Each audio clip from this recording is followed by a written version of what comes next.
South Carolina when he was benched for the turnovers early in that game. Some of that, yes, on him. Protection was terrible. Yep. But Hello, you're in the middle beautiful of an people, and offensive coordinator welcome search. You don't to know the what your identity is going SEC to be on Nation offense. You need to see live what you have in this young, talented, dual-threat guy. from the I think we kinda know University right of now what we Texas have in at Jackson Austin in Arnold. I Austin, want to see Michael Hawkins Texas. Jr. get a chance in this game to see if, hey, can we build something around him? Do we need to bring somebody in? What kind of offense and coordinator do we want to bring in? I think we need to see him. And then you look at variables of what could be an X factor.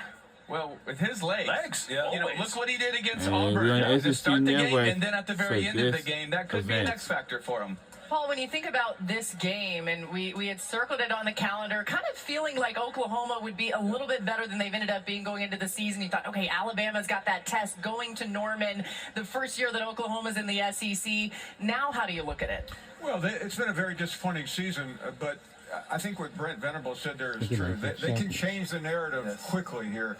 With Alabama and LSU's a real opportunity next week, and I think it's a long shot to beat Alabama, but this Alabama team 5 weeks ago was given up for dead, so everyone has piled onto that bandwagon because Kalen DeBoer steadied everyone's nerves, and they started getting really good play at a Jalen Milroe, but this is a weird place, especially tonight. It's the last shot, last home game, and I'm expecting a big effort out of the Sooners. All right, 6 teams, as you see there, still in contention for the SEC championship game. Texas and Texas A&M, both 5-1 in conference play. You can see it's a little bit tight at the top there. We're going to rank our SEC favorites in just a little bit, but for right now, we need to actually go to this Florida-Ole Miss game because we've got some news out of Ole Miss. You're going to see the warm-ups on the field there is Trey Harris, who's extremely important to this Ole Miss offense, a crucial piece of this game today. Here's Molly McGrath with Lane Kiffin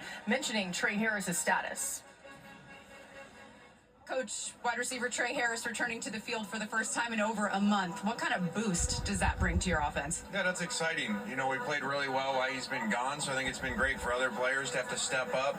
We've had to come up with different, schematical ideas, so it's great to have him back, and we're going to need him today. This is a really good team we're playing that played really well a week ago. Your quarterback, Jackson Dart, still dealing with that ankle injury. How does he have success against this defensive front today? Well, he's just got to continue to play how he has. He's had a few games in a row that he's played extremely well. The last one on the road was the same type of kickoff at Arkansas. So these guys are really good up front, and so he's got to use his weapons and take what they give us. All right, thanks, Coach. Good luck today. All right, thank you. So you hear about Trey Harris. Jordan, what a massive boost for an offense that's already been really good. Think about how good this offense has been lately, and they've done it without their best running back in Henry Parrish, who's been hurt for a number of weeks. They've done it without the best receiver, I think, in the entire country in Trey Harris. Yeah. And what has happened? Everybody stepped up around him. So this is scary. I think it's even scary, too, the health that we're overlooking is the offensive line is 100% healthy now. First and second string, they're as deep, they're as healthy. This Ole Miss team is peaking at the right moment. Can I say something that some people might sound crazy? I would love if you did. I love crazy. It actually could be a blessing for Ole Miss that he missed the last month. Yeah. It really could, because he gave the opportunity for Jackson Dart to gain a trust with other receivers, Caden for Lee, other Jordan receivers Watkins. to step up. And now that he's back, you have your best player back, but Jackson still has that relationship and that trust and that chemistry with everybody. It's crazy to think that sometimes something that is actually a setback is really just a setup for something more special. You know, we've talked about how Florida obviously is going to be the underdog at home in this game, Ron, but Florida's been playing a lot better, and we'll get to DJ Lagway in a moment. How does Ole Miss need to handle this as another test on the road for them? Well, they got to win up front, and that's where their defense has really flourished this year, is up front, getting after Florida. You got to rattle this young quarterback. He still is a freshman, so you have to make him feel like a freshman at some point in time. He's been very poised. He has thrown the ball, and it seems like pressure does not bother him. It doesn't phase him. Well, it has to phase him today. And the best way to do that is playing stifling defense. And on offense, you got to score points. You have to make Florida score and try and keep up with you. Ole Miss has to get in the 30s if they want to win this game. I don't think in the low 20s, that does not bode well for Ole Miss. I need them in the 30s. I think it's a battle of big plays between DJ Lagway and the defensive line for Ole Miss. At the end of the day, if this Ole Miss team has a bunch of hurries and a bunch of pressures and a few sacks, Ole Miss is going to win the day.